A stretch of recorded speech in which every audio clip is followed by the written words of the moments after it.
አዶናይ በድጋሚ አዲስ ታሪክ ሰርቷል። ቤት ቀየርሽ ወይ? አዎ ማሪ ሙሉ ግቢ ተከራየው። አዶናይ ዋሽቶናል። ይሄ ልጅ የሚለውን እንስማና መልስ እንሰጠዋለን።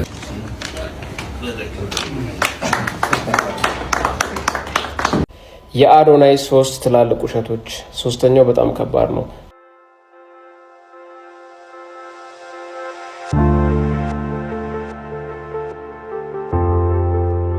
ከዚህ ሴትዮ ጀርባ ያለውን ታሪክ ሁላችሁም እንድታውቁ አልፈለጋችሁም። ከዚህ ሴትዮ ጀርባ ያለው እውነታ ምንድነው? እቺ ሴትዮ ማን ናት? ባስዬ ማን ብዬ ልሰይምሽ? ባስዬ ሁሉን ትቼ ማን ልበልሽ? ባስዬ ባለውለታዬ ማን ብዬ ልሰይማት? ባሷን ሁሉን ትቼ ማን ልበላት? ባስዬ ባለውለታዬ ማን ብዬ። ሰላም ጤና ይስጥልኝ ጋይስ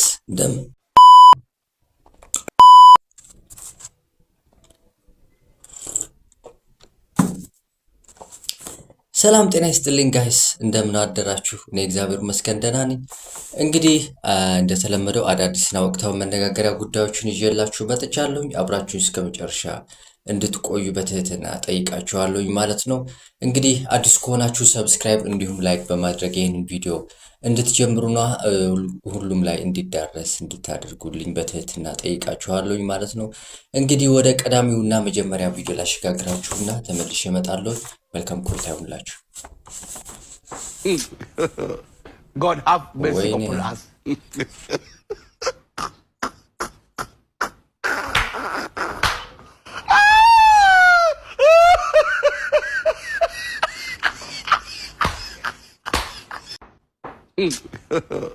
God have mercy upon us. የት ሀገር አካባቢ ነው ግን ይሄንን ጋይስ?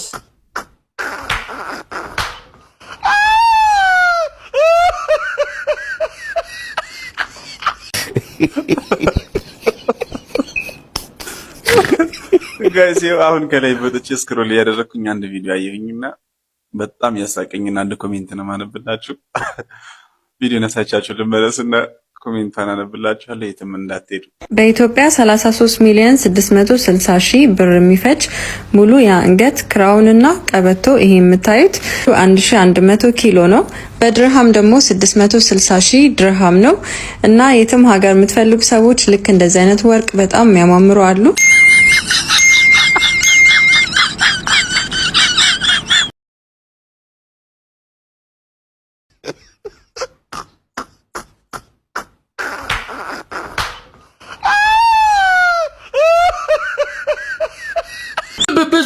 ብዙ ሰው አሁን ስለ አይኑ እርግጠኛ አይደለም። የአይን ምርመራ አያረግም። አሁን አይናችሁ ይሰራሉ አይሰራም አጭር ነው መመርመሪያው። ከላይ ምን ይታያል? ስዕሉ ላይ ምን አልክ? ፋውል አይን ይሰራል። ፋውል አይደለም ካልክ አይን አይሰራም። ለድመት ወተት የተከራየንበት ሀገር ውስጥ ነው ለልጅ ወተት መግዛት የከበደው። መራር እውነት።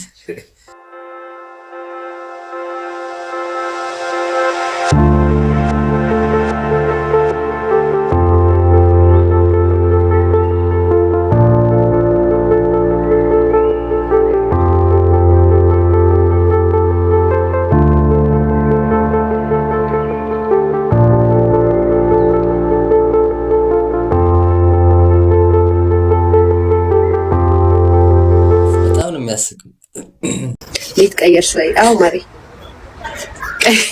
ሙሉ ግቢ ተከራየው። ያ ቤት ቀየራለች። ፍራቻ ነው የሚሆነው መቼስ። ሙሉ ግቢ ተከራይቻለሁ ማሪ። ዜዶም ጆኒም ሁለቱ አሁን ተፈራርመዋል ምናምን እየተባለ ነው። ግን ምንም የማይነፋ ፋይት ነው የምታዩት። የሚያስጠላ ፋይት ለማየት። አቁሙ፣ እሱን አቁሙና ወደኛ ሰፈር ጀርካን ይዛችሁ ወንድነታችሁ ይታያል። ዜዶም ጆኒም እስቲ ወንድናችሁ ወደኛ ሰፈር ጀርካን ይዛችሁ ቦኖ ብላችሁ ውሃ ለመቅዳት ማለት ነው። ስንት 10 ምናምን ዓመት 20 ዓመት የሰራውን ስፖርት ማለት ነው እዛ ጋር በአንድ እንትን ይጠፋባል ማለት ነው። በአንድ ዱላ ያው ይረብሻል፣ ጨዋታ ያበላሻል ለማለት አስቦ ነው ጋይስ። እንግዲህ ብዙዎቻችሁ ሴዶ እንደምታስቡት ሰው እንዳልሆነ ዛሬ አሳይቷል። ብዙዎች በምክንያት እያበዙ ከፋይቱ ርቀዋል። ብዙ ልጆች ሶሻል ሚዲያ እንዲሆነ እያሉ ብዙ ሰዎች ፈርተው በሶሻል ሚዲያ እኛን ወቅሰው ቀርተዋል ከፋይት። ሴዶ ግን እኔ ፈሪ አይደለሁም፣ እኔ ማርሻል አርቲስት ነኝ እንዳለውም እኔ ኪንግ ነኝ እንዳለውም ሆኖ መጥቶ ፋይቱን ማድረግ አለብኝ። የምን 5 ሚሊዮን ብር ነው የምን 10 ሚሊዮን ብር ነው በነፃም ቢሆን ፋይት አደርጋለሁ። አይ ዶንት ኬር የእናንተ ብር ገደል ይግባ ብሎ ነው ፋይት ማድረጉን የወሰነው። ይሄ ነገር ፊርማው እንዲካሄድ ወይም ደግሞ ሴዶ ፋይት እንዲያደርግም የስፖርት ወዳጆችና የአዲስ አበባ ኢንተግሬትድ ማርሻል አርት ኃላፊዎች መጥተው አዋውለውን ፋይቱ ይደረጋል። ቀኑን በቅርቡ እናሳያቸዋለን። እዚህ ይሄ የምታዩት ሸጋ ኢቨንት ኦፊስ ነው ያለ ነው። የባለፈውን ያንን ምርጥ ዝግጅት ያዘጋጁልን እነሱ ናቸው። ስቴይ ቲዩንድ።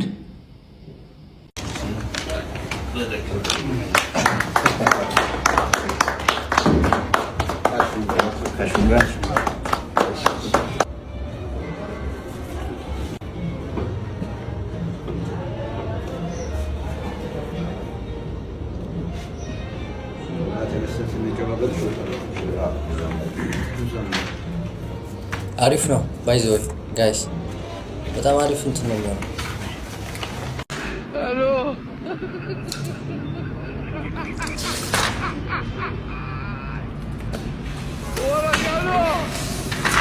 ስማ ሌላ ነገር አካባቢ መማታት አይቻልም። አደራ ደግሞ ከስከስ ጫማ አድርጎ እንዳይመጣ። እኔ ነገር ስፈርም ቤተሰብ ብዬ ነው እንደዚህ አይነት ነገር ውስጥ የገባሁት። ሹሩባም ተሰርቶ እንዳይመጣ አለበለዚያችሁ ሽፈር ንገረው። አንተና ብዬ ነው ገባሁት። አንተ አትበጫበጫ።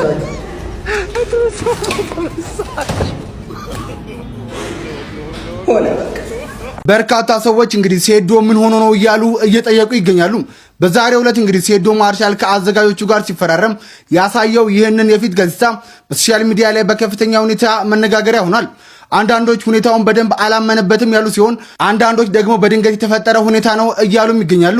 ይሄ ቪዲዮ እኔና ሴዶ ነን ማለት ነው። ከዚህ በፊት ዘርሮኝ መሬት ላይ ጥሎኝ 1 ሳምንት ከዛ በላይ ተኝቻለሁ ማለት ነው። በሱ ምክንያት ጉዳት አድርሶብኝ ከ1 ሳምንት በላይ ተኝቻለሁ እና ማለት ነው ጆኒ ተበቀልልኝ ስታገኘው። እሱ ምናልባት ልብ ኖሮት ከመጣ አንተ ጋር ድፍረቱ ኖሮት ከመጣ በእናትህ ለኔም ተበቀልልኝ በእናትህ። ጉድ ሳይሰማ መስከረም አይጠባም ትላለች አያቴ። ጡጦ ይሁን የእናቱን ጡት የሚጠባው መስከረም ምን እንደሆነ ባላቅም ሴዶ ማርሻል ዛሬ በ0 ብር በባዶ ተስማማሉ። ምን ያድርግ? 5 ሚሊዮን አይበቃኝም 10 ሚሊዮን ነው የምፈልገው ምናምን ሲል ፈርቶ ነው ስንለው ሲበስበት አላህ አይፈቅድም ሐራም ነው እንዲሁም ደግሞ እናቴም ትቆጣኛለች ሲል ይሄ በቃ ቦጨ ብለን ስንሰድበው ቢበስበት እንደውም ብር አልፈልግም ሐራም ነው ኃጢያት ነው ብር አልፈልግም ብሎ ነው መሰለኝ ይሄው በነፃ ተስማማሉ። እርግጠኛ ነን አይደል? ከዚህ በኋላ መሸሽ የለም። ኧረ ኬት መጥቶ ጋይስ እንደሚታወቀው ሰይዶ ዛሬ መፈራረሙ የሚታወቅ ነው። በምን ዙሪያ ነው የተፈራረመው እንዲሁም ደግሞ በምን ተስማምተው ነው የሚለውን እንግዲህ ጠይቀው ነው የመጣሁት።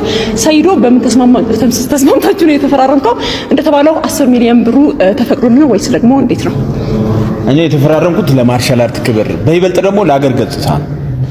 እኔ ካዘጋጆቹና ከሌሎች አካሎች እንደሰማሁት ከዚህ በፊት የተደረገው ውድድር የተወሰነ ፐርሰንት አከል የዓለም ሰዎችን ትኩረት ስበዋል።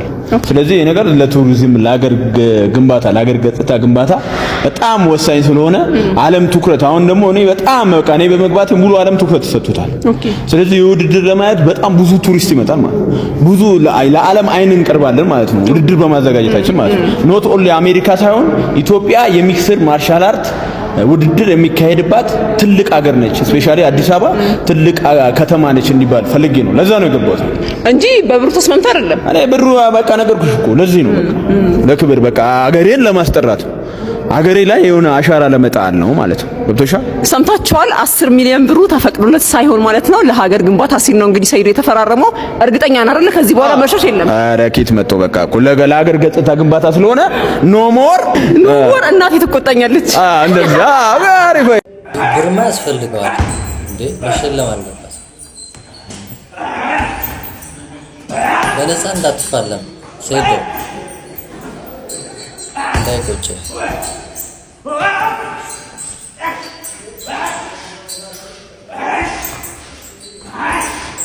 ይህ ቪዲዮ ሶሻል ሚዲያ ላይ ሲዘዋወር ሳይ እንደ አንድ ጤና ባለሙያ ሀሳብ ልሰጥ ብዬ ነው የመጣሁት።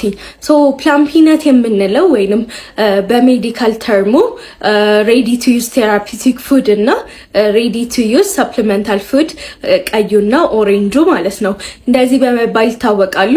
እነዚህ ከፍተኛ የሆነ የምግብ እጥረት ወይንም ሰቪር አኪዩት ማልኒትሪሽን እና ወይንም ደግሞ ሞዴሬት አኪዩት ማልኒትሪሽን ላለባቸው ህፃናት እንዲሁም ደግሞ በተጨማሪ ለትልልቅ ሰዎች ደግሞ ከኤችአይቪ ከቲቢ እና እንደዚህ አይነት ተያያዥ በሽቶች ጋር ከፍተኛ የሆነ ክብደት መቀነስ ሲገጥም እሱን ኖሪሽ እና ሰፕሊመንት ለማድረግ ታስቦ የቀረበ ስናክ ሳይሆን ይሄ ኦልሞስት እንደ ሜዲሲን የሚቆጠር ምግብ ነው። ሶ ይህንን ነገር ጤነኛ የሆኑ ሰዎች በፍጹም መጠቀም የለባቸውም። አንደኛ በውስጡ የተወሰነ ከፍ ያሉ የቫይታሚን ይዘቶች ስላሉት ለቫይታሚን ኢንቶክሲኬሽን እና ለዳይጀሽን ፕሮብለም ሊያጋጥም ይችላል። ከዛ በተጨማሪ ግን አንድ ጤነኛ ሰው በተጠቀመው ቁጥር በጣም በትንሽ መጠን ስለሆነ የሚዘጋጁት መድረስ ያለበት ቦታ እንዳይደርስና እነዛ ህፃናት ወይንም የተጎዱ ሰዎች እንዳያገኙት በጣም ሊያደርግ ይችላል። ስለዚህ ባካችሁን ይህንን ነገር እንደ ስናክ ወይንም እንደ መዝናኛ የምትጠቀሙ ሰዎች እና ደግሞ የምትሸጡ ሰዎች በፍጹም ይሄ በህግ የተከለከለ ነው፣ ፍጹም መደረግ የሌለበት ነገር ነውና እባካችሁ መድረስ ላለበትና ለሚገባቸው ሰዎች ብቻ ይድረስ። አመሰግናለሁ። አሁን ሰዓት መቼስ ይህንን የምናውቀው ጉዳይ ይመስለኛል ጋይስ፣ በየቤቱ በየሱቁ እየተሸጠ ነው ያለው። ይህንን እድል ያላገኙ ብዙ ህፃናት እንዲሁም በህመም ላይ ያሉ ሰዎች እንዳሉ ሁላችንም እናውቃለን። ነገር ግን ይህንን ነገር ማስቆም ባይቻልም ወይ ደግሞ እነዛን ሰዎች ያልደረሳቸውን ሰዎች ማድረስ ባይቻልም ከባድ መሆኑን ብንረዳም ነገር ግን በተቻለን አቅም ትናንሽ ነገሮችን እየቀነስን ብንጠቀምና ካለንም ትርፍ ካለ ለሌሎች ሰዎች ለተጎዱ ሰዎች ብንሰጥ ነው ጥሩ የሚመስለኝ ከምንሸጠው ይልቅ ማለት ነው። እና እንግዲህ በየሀገሩ ያለውን ተደራሽ ለማድረግ ትንሽ ሊከብድ ይችላል። ነገር ግን በተቻለን አቅም ካለን ትንሽ ለሌሎች ብናካፍል ጥሩ ነውና በቃኝ ማለት መልመድ ጥሩ ነው። ጤነኞች ደግሞ ባንበላ ምን ለተጎዳ ተብሎ የመጣ ነገር ለምንድን ነው ለመዝናኛነት የምንጠቀመው? ለልጆችም ይጎዳል እያለች ነው፣ ለትላልቆችም ለጤነኞች ይጎዳል እያለች ነውና ባንጠቀም ጥሩ ነው ለማለት ፈልጌ ነው ጋይስ፣ እግረ መንገዴን ማለት ነው። ድረስ አመሰግናለሁ።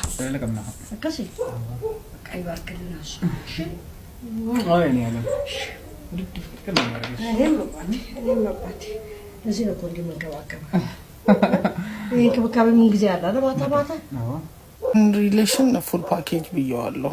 እናትም አክስትም እህትም ሚስትም አያትም ፌሻልም የትም ሄዳ አይጠበቅብህ። እዚሁ ፉል ፓኬጅ ነቅነቅ የለም። ሰላም የቲክቶክ ቤተሰብ እንዴት ናችሁ?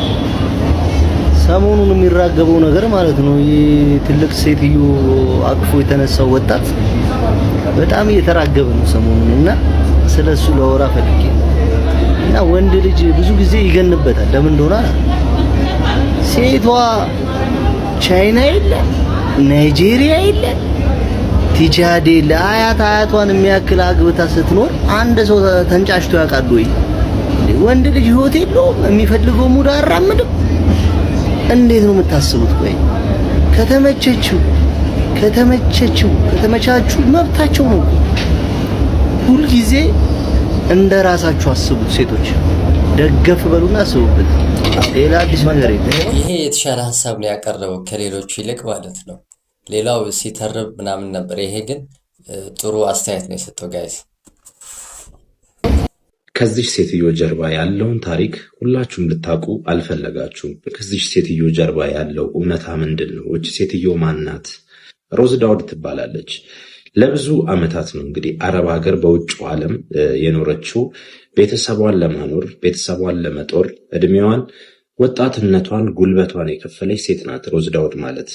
ሴቶች ልብ አድርጉ፣ አንድ ነገር ከማድረጋችሁ በፊት ሙድ ከመያዛችሁ በፊት እሷንም ከማብጠልጠላችሁ በፊት ቪዲዮ እየሰራችሁ ዱዊት እያደረጋችሁ እነሱ ላይ ሙድ ከመያዛችሁ በፊት ቆም ብላችሁ አስቡ። ነገ እናንተ ህይወትስ ላይ እንደዚህ ያለ መፈጠሩን በምን እርግጠኛ ናችሁ? ዛሬ ላይ ህይወት ሞላላትና ወደ ኢትዮጵያ መጥታ ከሀገሯ ልጅ ጋር እንደምታዩት ወዳና ፈቅዳ አግብታ ተደስታ እየኖረች ባለችበት በዚህ ሰዓት የነሱ ቪዲዮ እጅግ መነጋገሪያ ሆኗል። ብዙ ሰው ሙድ እየያዘባቸው እየፎገራቸው እየሰደባቸው ነው የሚገኘው። እሱንስ ምን ቢቸግር ነው እችን አሮጊት አግብተህ የምትኖረው? አሁንም ዛሬም ነገም ሴት እህቶቻችን በአረቡ ሀገር በውጭ ሀገር እድሜያቸውን ወዛቸውን ወጣትነታቸውን ጉልበታቸውን እየከሰከሱ ያሉ ሴቶች ለቤተሰብ በሚከፍሉት ዋጋ የማግቢያ ጊዜያቸው አልፎ እንደ ሮዝ ሙድ የሚያዝባቸው ነገ እንግዲህ ለማግባት ወደ ሀገራቸው የሚመጡ ሴት እህቶቻችን አሉና የእነሱን ቅስም ማንሰብር አሪፍ። የራሴን ሀሳብ ለመስጠት ጋይስ አንድ ኮመንት ያነበብኩት ነበር። ምንድን ነው የሚለው? ወንድ ነው እና እዚህ ኮመንት ላይ ምንድን ነው እንግዲህ የጻፈው እኔ ትልቅ ሴት ነው የምፈልገው የምትንከባከበኝ ሴት ብሎ እንግዲህ አስገርሞኛል ኮመንቱ። ገባችሁ ጋይስ? ምናልባት ትላልቅ ሴቶች ወይም ትላልቅ ወንዶች የሚወደዱበት ምክንያት አንዱ ምክንያት ይሄ ነው። ጥሩ አስተያየት ይሰጣሉ፣ ይንከባከቡና እንግዲህ ፍቅር ሊያስይዙ ይችላሉ። እና ወንድማችንም እንደተናገረው እንግዲህ አረብ ሀገር የተለያዩ ሀገሮች ላይ እንግዲህ ሄደው እየሰሩ እድሜያቸው ያልፍና እንግዲህ ወንድ ያገባሉ። ወንዱም ለጥቅም ሊሆን ይችላል ወይ ደግሞ ለፍቅርም ሊሆን ይችላል። እና እንግዲህ ባንተርባቸው ጥሩ ነው። ፍቅራችሁ መልካም ሰው በነገራችን ላይ ጋይስ ጥሩ ነገር ነው የሚመኝልክ፣ ይቅናህ ነው የሚለ እንጂ አይተርብም። ስለዚህ ብዙ ሰው እየተቸተ ነው ያለው። እንግዲህ በጣም የሚያሳዝን ነገር ነው። ልክ አይመስለኝም ጋይስ። እኔ ግን እንዴት ነው ደስ የሚለው? ማንም ያገባኝ ግን እኔ የታደለ ሰው ወላሂ የምሬን ነው የምሬን በጣም የታደለ ሰው ነው የሚያገባኝ። እኔ እንጃ እንደዛ ለማለት እንቸገራለን። ምንም አዎ በደንብ ስለማታውቁኝ ነው። እኔ ግን እኔ ራሴን ሳቀው ለምን መሰለሽ? ለምሳሌ እኔን ያገባ ሰው የታደለ ነው ስትይ በጣም አሪፍ ጸደይ ሚስት ነኝ ነው። ጸደይነት ደግሞ የብዙ ነገር ድምር ውጤት ነው። እንዴት ነች? ትችላለች ወይ? ምግብ ማብሰል ገብቶኛል። ቀጥል። ትችላለች። ጎበዝ በጣም ነው ማብሰለው። በጣም ትችላለች ወይ? ማብሰላ በጣም መስጠት፣ ካበሰለች በኋላ ደግሞ መስጠት። ያበሰለች መቼስ ካበሰለችው በኋላ ብቻዋን አትበላው። ምንድነው መስጠት የምትለው? ከፍትፍቱ ፊቱ ይባላል። አንዘ ብላ ያውን ካብላ ብላ የምታስቀምጥና ብላልኝ በኔ ሞት እያለች የምታበላ አንድ አይመስሉኝም። እኔ ፐርሰናሊ እኔ እቺ ብላልኝ እምሏ ነኝ። ጥሩ ሴት በኔ ሞት ምን አመጣው? አይበላም እንዴ? ምግብ መሰለኝ። ከሰጠች በኋላ የምታግዝ ነች። ይሄ አብራ የምትበላ በደንብ እንደዛ ነች። አሁን አንዳንዶቹ ይሰጡና ይተኝ በቃ ሰጥተው ይተኛል። ምግቡን ሰጥተው እንደዛ ነው። በጣም ካልደከመኝ እንዲማር አይመስለኝም። ከደከመሽ ምግቡን ሰጥተሽ ነው የምትተኝ? ካልደከመኝማ ምን አደርጋለሁ? ራቺ ዝም ብለሽ ነው የምትተኝ? እጁሃ ምናምን እዛው በቃ ሰጠዋለሁ። ከዛ በቃ ተኛለሁ። ኧረ አይደለም እንዴ እንትን ካለ አሁን በቃ ችግር የለውም። ሰራተኛ ካልኩ ና እሰደባለሁ። ነገር አጋዥ ካለኝ ችግር የለውም። ለአጋዥሽ ትተሽው ትተኛለሽ ነው? እሷ ታሰጠበዋለች። አሁን ችግር አለው ሲጨርስ። እንደዛ ከሆነ እውነትም በጣም አሪፍ ሚስት ነች። አጋዥ ታሰጠበ ደስ ይልሃል አንተ?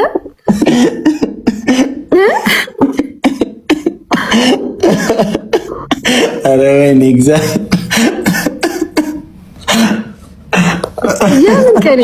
የምን ቀኔ እስኪ ቀኔ ምን ጋር ነው? ዛሬ ግባሽ እያሉኝ ነው። ምኑ ኧረ ጋብቶኝ እንዲህ ስካፈት ነገር ሪከርድ ላይ እቺ ስድች ባለጌ ልባል እውነታችን ነው። አንዷ ከስር ትምህርት ራሱ እንደዚህ ገብቶ ያቅም ትላለች አንተ። እሺ አይ እንደዚህ ከሆነ እውነትም በጣም አንቺን ያገባሽ ሰው የታደለ ነው። እውነት እንደዛ ከሆነ በጣም የብዙ ጥምር ባለሙያ የብዙ ጥምር ሙያ ነሽ። ታለንት ደስ ይላል በጣም። እናመሰግናለን። እድለኛ ነሽ። ግን የአጉይ ምርጫ ቅስቀሳ ነው የሚመስለው። አፈቃ እንትን አባባልሽ አሁን ድምጿ ብቻ ነፍስ የሚዘራላችሁ አቦ እንደዚህ አይነት ሚስት ይስጣችሁ ማለት እንደዚህ ነው። እንግዲህ ሩሲያ ውስጥ ኤምኤምኤ ፋይት ይደረጋል። ኦልሬዲ ባል እጅ ሰጥቷል። እጅግ በጣም እየተቀጠቀጠ ነው። ፊቱ ላይ ከፍተኛ ዱላ እየሰነዘረበት ይገኛል። መድማትም ጀምሯል። ሚስት ይሄኔ መታገስ ያቅታታል። ብድግ ብላ ፕሊስ ጌራፕ ነው ያለችው። ባል የተነስ ማሸነፍ ትችላለህ አንተ ጀግና ነው የሚሉ ቃላትን ባል መስማት በጆሮ ይጀምራል። የዛኔ እንግዲህ እንደ አዲስ ነፍስ ዘርቶ ብድግ ይላል። ከአንዳንድ ነው እንግዲህ ሰከንድ አልፈጀበትም። የተወዳዳሪውን እጅ ቅርቅር ሲያደርግ እጅ ይሰጣል። ሚስትም ዘላ ሪንግ ውስጥ ትገባለች። አቅፋው ትስማለች።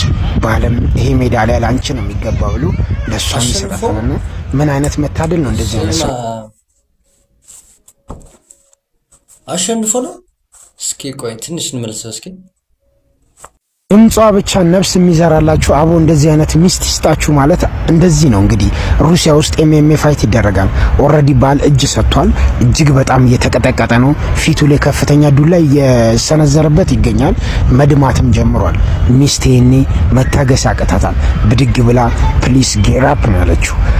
ባል የተነስ ማሸነፍ ትችላለህ አንተ ጀግና ነው የሚሉ ቃላትን ባል መስማት በጆሮ ይጀምራል። የዛኔ እንግዲህ እንደ አዲስ ነፍስ ዘርቶ ብድግ ይላል። ከአንዳንድ ነው እንግዲህ ሰከንድ አልፈጀበትም። የተወዳዳሪውን እጅ ቅርቅር ሲያደርግ እጅ ይሰጣል። ሚስትም ዘላ ሪንግ ውስጥ ትገባለች። አቅፋው ትስማለች። ባልም ይሄ ሜዳሊያ ላንቺ ነው የሚገባ ብሎ ለሷም ይሰጣታልና ምን አይነት መታደል ነው እንደዚህ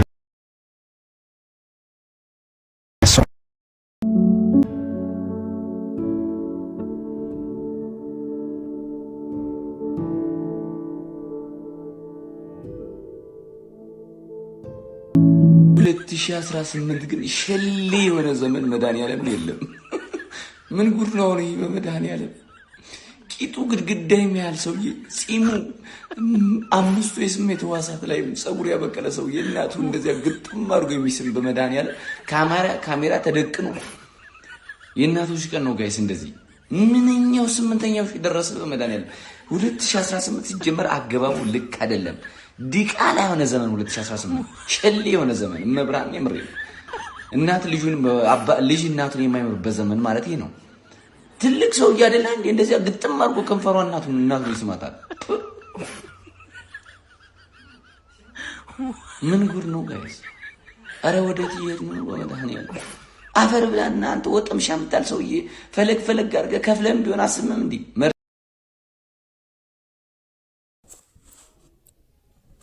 ጋይስ ይህንን ቪዲዮ እንግዲህ እጅግ በጣም መነጋገሪያ ከነበሩ ጉዳዮች መሀል አንደኛው ነበረ። እንግዲህ ይህንን ጉዳይ እኔ መተቸት አልፈልግም። ምክንያቱም አንዳንድ ሰዎች እንዳየሁት ከሆነ እንግዲህ እንደ ባህል የሚታይ ነገር መሆኑን እንግዲህ ተረድቻለሁኝ እና እንግዲህ እንደዚህ ይህን ያህል ቀርብ እንደዚህ የሚያደርጉ አይመስለኝም። ሌላ ነገር ደግሞ እንግዲህ እኛ ያመጣ ነው ከንፈር ለከንፈር መሳሳም የፍቅር መግለጫ ነው አይደለ?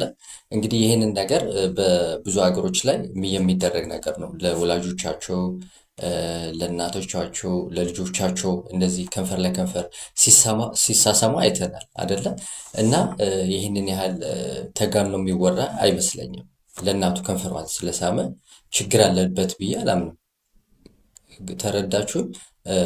ነውር ላይሆን ይችላል፣ በየአካባቢው ይለያያል ማለት ነው። እና እንግዲህ ይህንን ቪዲዮ እንግዲህ ያያችሁ ሰዎች ጉዳዩን የምታውቁና ማስረዳት የምችሉ ሰዎች ካላችሁ እዚህ ላይ ኮመንት ብትጽፉ ደስ ይለኛል። ምክንያቱም ስህተት ነው ብዬ አላስብም። እኔ እንደ ባህል የሚታይ ጉዳይ ነው ብዬ ነው እንግዲህ እኔ የተረዳሁት ማለት ነው። እና እንግዲህ የምታውቁት ነገር ካለ ስህተት ከሆነ ደግሞ እንግዲህ እንድታስረዱን ማለት ነው ጋይስ። አዶናይ ዋሽቶናል። ይሄ ልጅ የሚለውን እንስማና መልስ እንሰጠዋለን። አዶናይ እንግዲህ ሁሌም ይዋሻል። ሌላም ፔጅ ካሰቀ በኋላ ይመጣል ብሎ ነበር ያን የአሜሪካ ሄዶ ከመጣ ጊዜ ወዲህ፣ ግን እስከዛሬ ድረስ አልመጣም። ሌላም ፔጅ ቢመጣ ለኢትዮጵያ ቲክቶከሮች ምን የሚጨምረው ነገር አለ? በዛ አቴንሽን ለመሳብ ፈልገህና የሆነ በቃ ኢንተርናሽናል ሰዎች ጋር ስለተግባባ ኢንተርናሽናል የሆንክ ያክል ነው የሚሰማክ። ያ ደግሞ ለኛ ምንም አይነት ቤኔፊት የሚሰጠው ነገር የለም። ሰው ሌላም ፔጅ እያልክ ለኢትዮጵያ ቲክቶክ ቢመታም የማይጠቅም ሰው ስለሆነ እኛን ጊዜያችንን እንትን ባትል ጥሩ ነው። ግን ለአንተ የሆነ ፎሎወር እንዲጨምርና የሆነ ኢንተርናሽናል እንደሆንክ ያክል አይነት እንዲሰማን እያደረግከን ያለው ይሄ ልጅ እንግዲህ ከላይ እንደሰማችሁት አዶናይ ዋሽቶናል። ዳይላም ፔጅ ይመጣል ብሎ በጣም ብዙ ጊዜ ቪዲዮ ሲሰራ ነበረ። ዳይላም ፔጅ ግን አልመጣምና ለምንድን ነው አንተ የራስን ኢሜጅ ለመፍጠር ኢንተርናሽናል ቲክቶከር ለመሆን ወይም ትላላጠውና ጊዜያችንን ገደልክብን እያለ ነውና የዚህ ልጅ ማንነት ግን ምናልባት የምታውቁት ከሆነ ያው አታውቁትም ብዬ አላስብም። የጆን ዳንኤል ተላላኪ ነው። ስለዚህ ጆን ዳንኤል እንግዲህ በአስተርጓሚ የጆን ዳንኤል ተላላኪ ቢሆንም ልክ ነው የተናገረው ጋይስ፣ እውነት ነው የተናገረ እንዳለ ነው የሚሰማኝና ምናልባት እንኳን ተቀናቃኞች ቢሆኑ አንዱ የአንዱን ስም ከማጥፋት አሉባልታ ከመንዛት ይልቅ አንድ ሰው ያን ሰው ሊያሸንፈው የሚችለው በስራው ነው ብዬ ነው ማምነው እኔ እንጂ ገና ለገና ምንም ጥፋት እንኳን አይደለም ጥፋት ቢፈጠር እንኳን በእንዲህ አይነት ሙድ አይደለም እኮ መጥቶ መናገር ያለበት። ግን ምንም ጥፋት ያልተፈጠረውን ያልተደረገውን ነገር መተ የልጁን ስም ለማጠልሸት የምትሄድበት መንገድ በጣም ይደብራል። እውነት ለመናገር አዶናይ በጣም ስስ ልብ፣ በጣም የዋህ ልጅ ነው። ምንም ጥያቄ የለውም። በእውነት ነው የምላችሁ።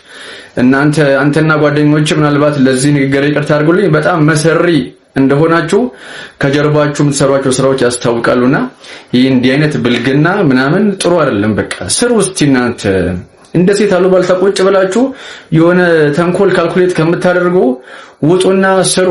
አዶናይን ብለጡት። ምንድነው በቃ እንዳይታይ አድርጉት እስቲ በስራ ማለት ነው እንጂ በተረፈ ገና ለገና ልጁ ታወቀ። አሁን ደግሞ ትንሽ የሆነች እንግዲህ የእይታ ችግር አጋጥሞታል መሰለኝ። ያቺን ተገን በማድረግ እንግዲህ ሰው ላይ የሆነ ነገር ለመፍጠር የምታደርግበት ጥረት አፍ ሲከፈት ጭንቅላት ይታያል ነውና ያንተም የጓደኛንም ጭንቅላት ባንተ ውስጥ እያየናቸው ነውና እንዲህ አይነት ነገር ግን ማንንም አያራምድምና ይቅርባችሁ። ስራ ስሩ፣ በስራችሁ ዝናችሁ ይናኝ፣ ሰው ላይ ልቡስ ሰርሳችሁ ግቡ። ከዛ በኋላ ሳንወድ በግዳችን አዶናይን ተተ እናንተ እንቀበላችኋለን። በተረፈ ግን እንዲህ ብልግላ ነገር ግን በጣም ደብሮኛል። ለዛ ነው እስቲ እናንተ ግን ተሰማችሁ? ይሄ ልጅ አሁን የተናገረው ነገር እውነት ክላን በተታሰባላችሁ? አሁን የአዶናይ ደጋፊ የጆን ዳንኤል ደጋፊ የምናምን የሙ ጉዳይ ሳይሆን ይሄ ልጅ ግን እንደው የተናገረው ነገር ምንን አስመልክቶ ነው? ምክንያቱ ምንድነው? ምክንያቱ አጥጋቢ ነው? ሀሳባችሁን ኮሜንት ላይ አስቀምጡልኝ። አመሰግናለሁ።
የአዶናይ ሶስት ትላልቅ ውሸቶች። ሶስተኛው በጣም ከባድ ነው። አንደኛ ዴላምፔት አዲስ አበባ ይገባል ከ10 ቀን በኋላ ብሎ ነበረ። አሁን ግን 40 ቀን 50 ቀን ሆኖታል፣ ስቲል ነው አልመጣም። ሁለተኛ ስለ ሲንድሮ አፕሊኬሽን ያወራቸው ነገሮችና ሲንድሮ አፕሊኬሽን ላይ ትሰራላችሁ ነገር ታደርጋላችሁ ብሎ ተናግሮ ነበር። ስቲል ነው ምንም የለም፣ ጸጥ ተብሏል። ብዙ ጊዜያት ተቆጠሩ፣ ተረስቷል። ሶስተኛው በቀጣይ ቪዲዮ ነገር እዚህ ላይ ደግሞ እንግዲህ የዲላን ፔጅ ከአመት በኋላም ሊመጣ ይችላል። ቀጠሮ ነው እንግዲህ የተቆረጠ ቀን አይደለም። እንግዲህ በቀጠሮ ሁኔታ ይወሰናል ማለት ነው። ምናልባት ከአመት በኋላም ሊመጣ ይችላል። ይህንን ያን ያህል የሚያሳስበን አይመስለኝም። የሲድሮ አፕ ግን ምናልባት ስህተት ይመስለኛል። ልጁ ልክ ነው። አዶናይ በድጋሚ አዲስ ታሪክ ሰርቷል። እንኳን ደስ አለህ እያላችሁ መልካም ምኞታችሁን ግለጹለት። እንደምታውቁት በቅርቡ የሚያስገርም ነገር ይዤላችሁ እመጣለሁ በማለት ተናግሮ ነበር። ታዲያ በትናንትናው ዕለት ከተመሰረተ 10ኛ ዓመቱን እያከበረ የነበረው ሮያል ዴንታል ሴንተር በከፍተኛ ገንዘብ ብራንድ አምባሳደር አድርጎ አስፈርሞታል። ሮያል ዴንታል ሴንተር ለብዙዎች የጥርስ ሕክምና ክሊኒክ ጥርሶችን እያመረተ የሚሰጥ ትልቅ የጥርስ ሕክምና ማዕከል ሲሆን የራሱ የሆነ ግዙፍ ላቦራቶሪና የጥርስ ሕክምና ማሰልጠኛ ትሬኒንግ ሴንተርም አላቸው። ከዚህም በተረፈ ሮያል ላክስ 4D አላይነር በራሳቸው ላቦራቶሪ ውስጥ በሰፊው እያመረቱ ይገኛሉ። ታዲያ አዶናይን በክብር ላይ ክብር የሚጨምርለት አልሸነፍ ባይነት አይመስላችሁም?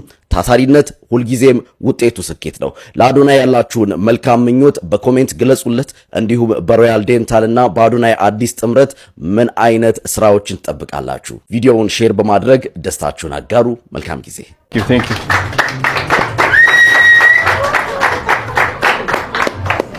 በጣም ደስ ብሎኛል አምባሳደር ስለሆንኩኝ። እንግዲህ አንድ ትልቅ ነገር ይዘን መተናል። ትልቅ ዲስካውንት ማለት ነው። መጀመሪያ ለመጡ 10 ሰዎች 50 ሺህ ብር አዶናይ ብላችሁ ከመጣችሁ 50 ሺህ ብር ዲስካውንት ለመስጠት ወስነናል። ከዛ ራሱ ማይክ ወደ አሜሪካ ከመመለሱ በፊት ያያቸዋል ማለት ነው። 2 ቀን ብቻ ነው ያላችሁ። ስለዚህ ይህ ዲስካውንት ሳያመጣችሁ መታችሁ ጥርሳችሁን ታዩትና ህይወታችሁ ማስተካከል ትችላላችሁ። እወዳችኋለሁ። ጋይስ ምናልባት አንድ ትልቅ ቻሌንጅ ይጀምራል ብዬ አስባለሁ አዶናይ ማለት ነው። በዚህ ጉዳይ ላይ እንግዲህ የምንጠብቀው ነው፣ እሱ ነው የምንጠብቀው ሁላችንም። እና እንግዲህ አዶናይ ወንድሜ እንኳን ደስ አለህ ማለት እፈልጋለሁ። እንግዲህ ጋይስ እኔ የነበረኝ ቆይታ ይህንን ይመስላል። አዲስ ከሆናችሁ ሰብስክራይብ እንዲሁም ላይክ አድርጉ። ሀሳብ ካላችሁ ደግሞ ኮመንት ላይ መጻፍ ትችላላችሁ ማለት ነው። እኔ የነበረኝ ቆይታ ይህንን ይመስላል። እስካሁን ቆያችሁ በጣም ነው ማመሰግናችሁ። ሰላም ጤና ይስጥልኝ።